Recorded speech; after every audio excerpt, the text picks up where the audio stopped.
Greetings, everyone. This is William. I represent Peachtree Property Management, where I invest in fix and hold rental properties located in B, C, and D class communities. I wanted to make this podcast just talking about IRR, and that's the acronyms for internal rate of return and cap rate. I wanted to speak about these things because cap rate is both of those things vary depending on location, but all of them, when you listen to these real estate gurus, and everybody else, they don't tell you that cap rate, internal rate of return, all basically they go with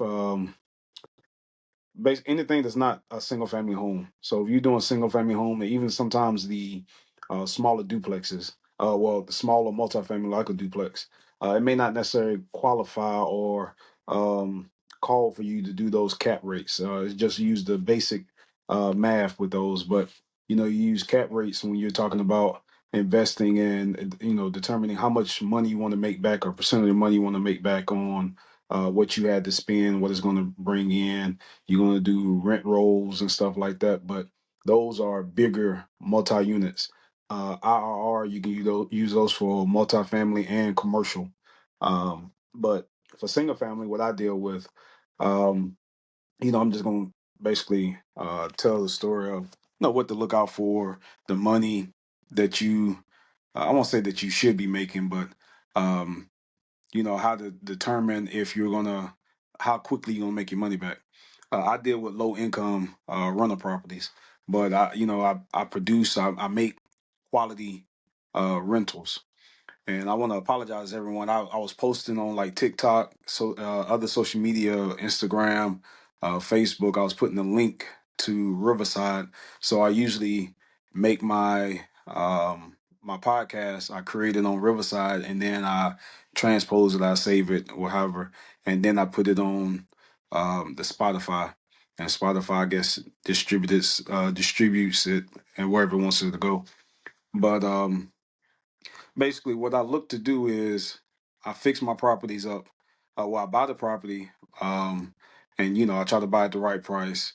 Then what I do is when I buy it, I fix it up. I put in things, no granite, marble, stuff like that. Maybe in some one or two of them that I once lived in, they might have some upgraded flooring that's high end, maybe porcelain, some slate on the back, on back patio, stuff like that. But I try not to go over and beyond because when I first started off, I was producing rentals that were 400, 500, $550.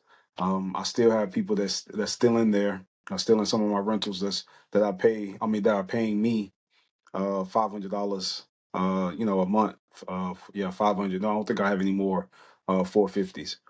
Um, but like I say, I stay up under the market rate and stuff like that. What the market asks for, but I still make enough to pay my bills, to get things fixed at a quality rate. And so when I buy things, when I repair them, I do some of the work myself. Then I try to hire out what I can because I still have my main job. And you want to find people that know your purpose, know what you're trying to do, and they can work with you. Some people, they don't really care. They're about their dollar, and you might be good people, just can't deal with them with your purpose and your passion. I should say I can't. It depends on what you're trying to get into it for. So a lot of people always say generational wealth, and I feel like that's cool. And on my way to generational wealth, I can help other people. Um, and that's one of the reasons I created this podcast to help. Not saying gentrification is bad, but to help battle gentrification. Um, one house at a time, and trying to inspire other people. All the information I ever gave out has always been free. I mean, I do accept donations, but everything's always been free, and I've been doing it for YouTube probably since like 2015, 16. Um, Podcasting ever since the pandemic, and all the social media stuff probably around the same time since the pandemic. So basically 2019. But like I say. What I do is I fix properties up, try to buy them at the right price, put the right material in there, and then I look to break even. And this is what you look for, when you're gonna make money and when you're gonna break even. When you're dealing with the acronyms, there's all type of acronyms out here. Um, with SFH, so single family homes. So I look to break even at 2.5 years. That's the average. So I kind of stick with that. That's just my baseline. So basically that's like that for all of them.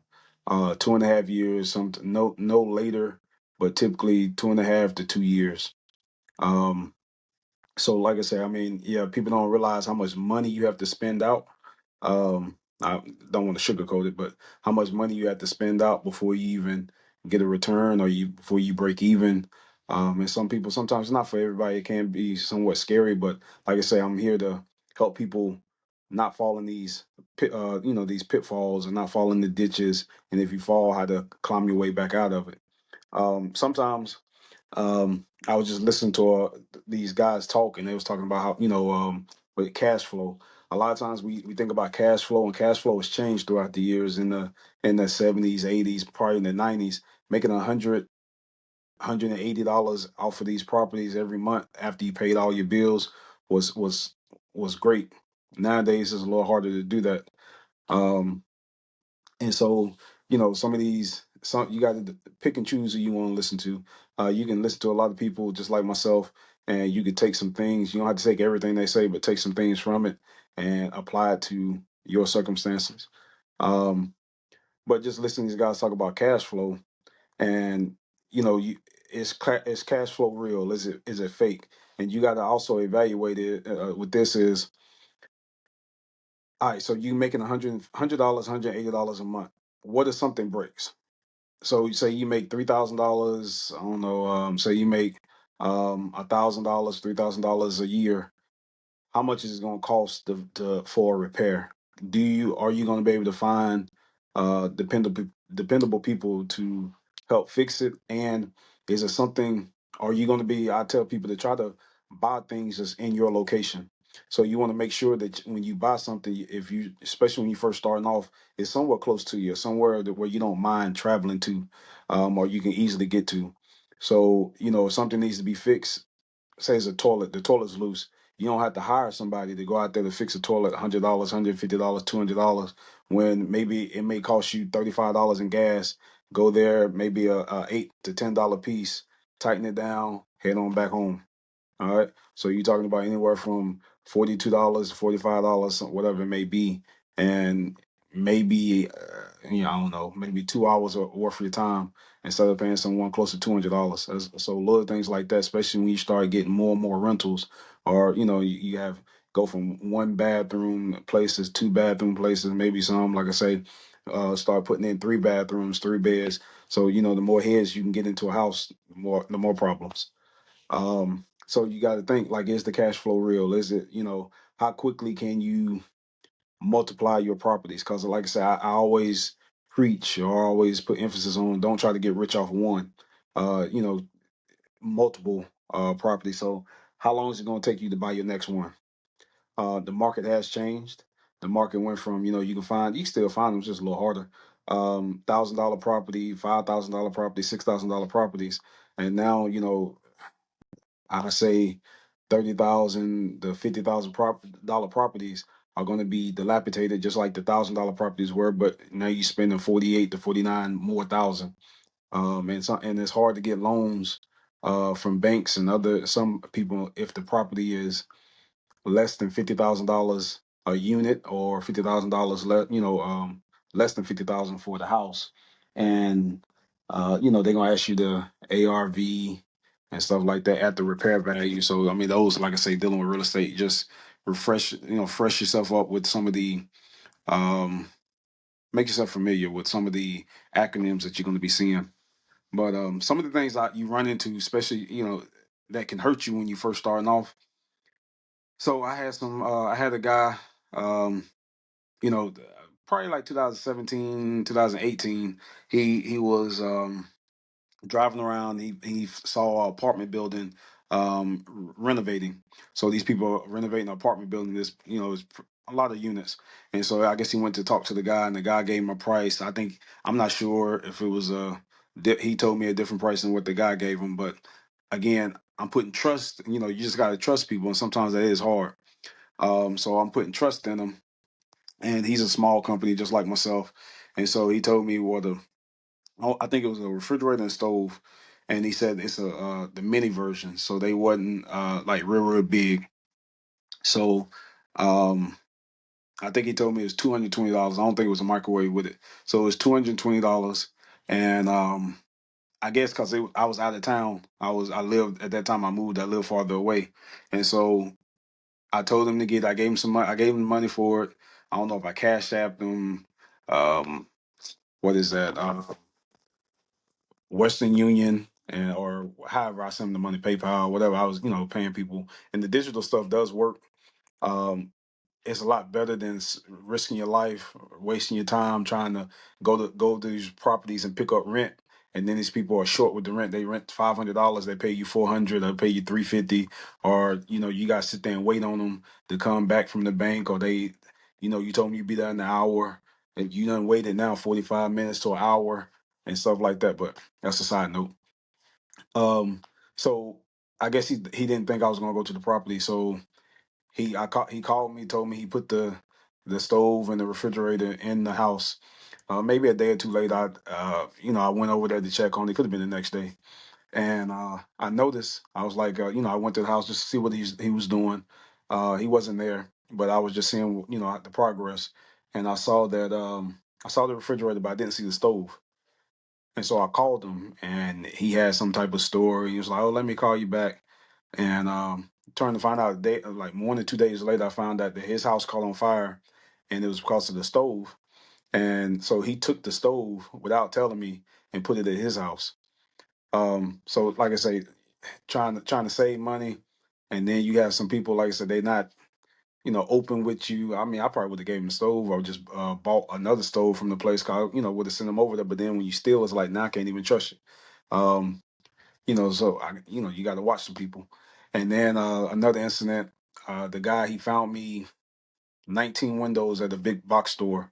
I just call it a big box store. I won't say anything else because I mean I'm not being sponsored by them. I'm not trying to make people think that they're sponsoring this podcast, but um, he found 19 windows. I called the place.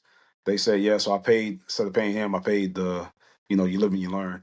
I paid the place directly, and I paid him a finder's fee. I still had to go there to get all 19 windows. What happened was someone had paid for the windows, and they company I think it was, and they never came to get the windows. So they gave me 19 windows. I think for a total of less than $20 a window, and they were big windows, 56 by whatever.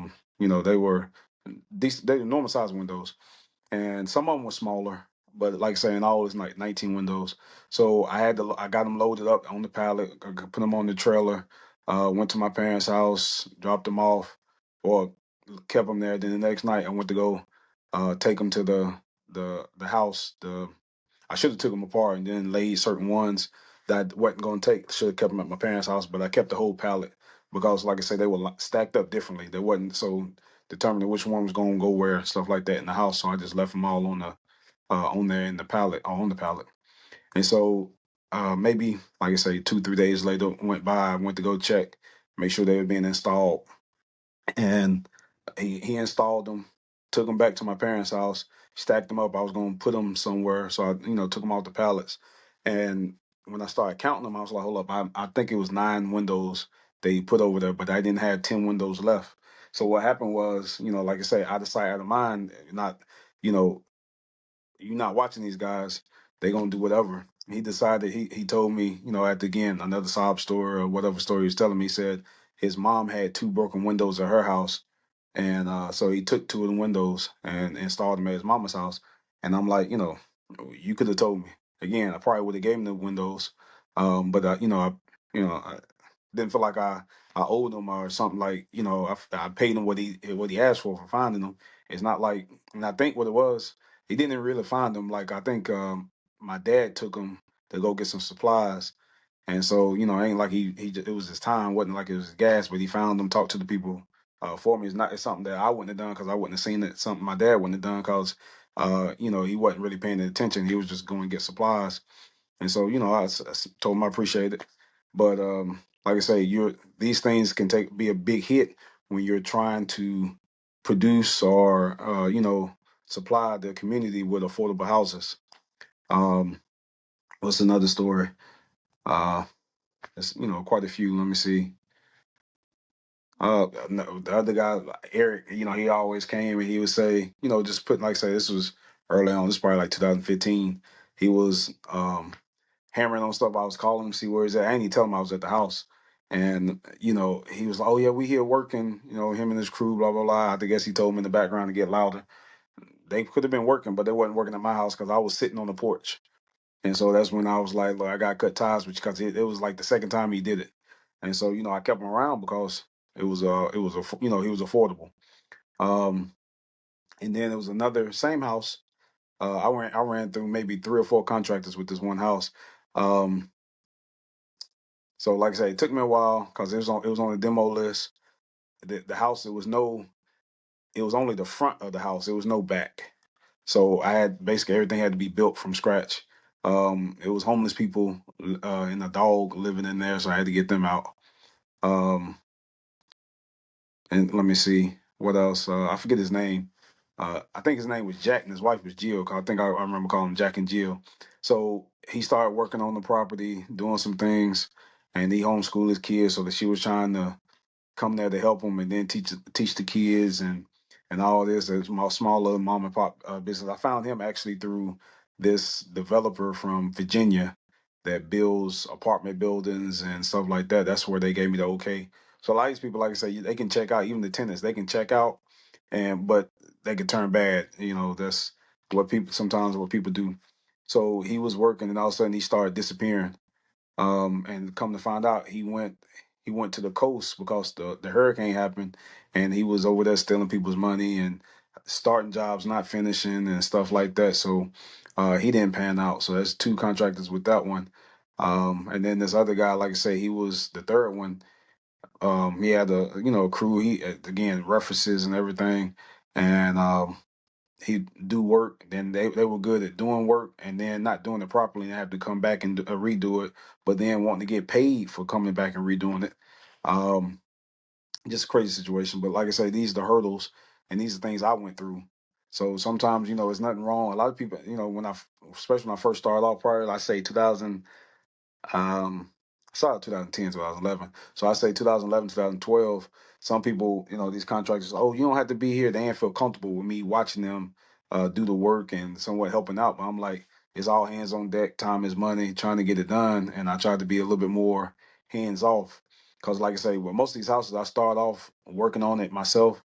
But like I say, I have another job. So, I try to get other people to come in and stuff like that. But some guys don't want the owner to be there because they're trying to cut corners. They're not trying to show up at 6:30 in the morning or 7:30 in the morning when they say and work till 4:30, work till 5:30, 6 o'clock. They just like to say they'll do it, but when I'm there, I'm there. I don't take it's a bad thing on my part. I don't take breaks. So if I get tired, I drink some water, keep it pushing, but I don't eat at all.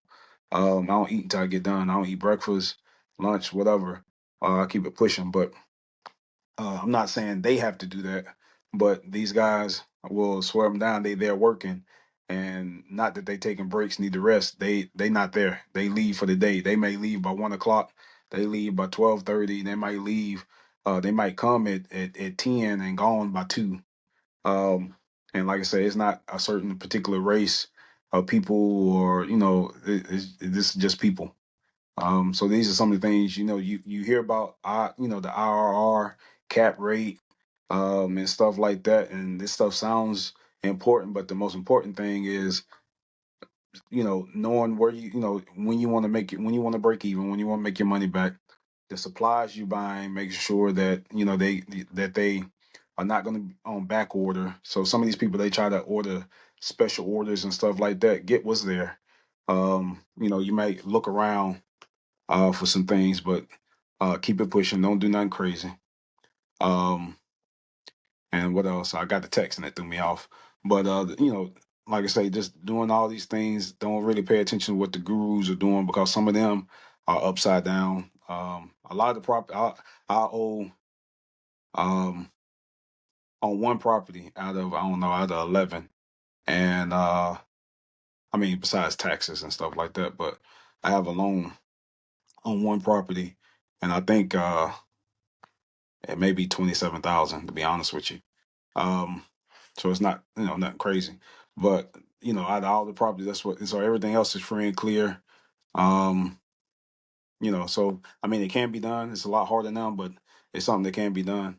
If you have any questions, you can hit me up on WAG Realty LLC on YouTube. You can hit me up on at Peachtree Property Management on Instagram, at WAG Realty on TikTok.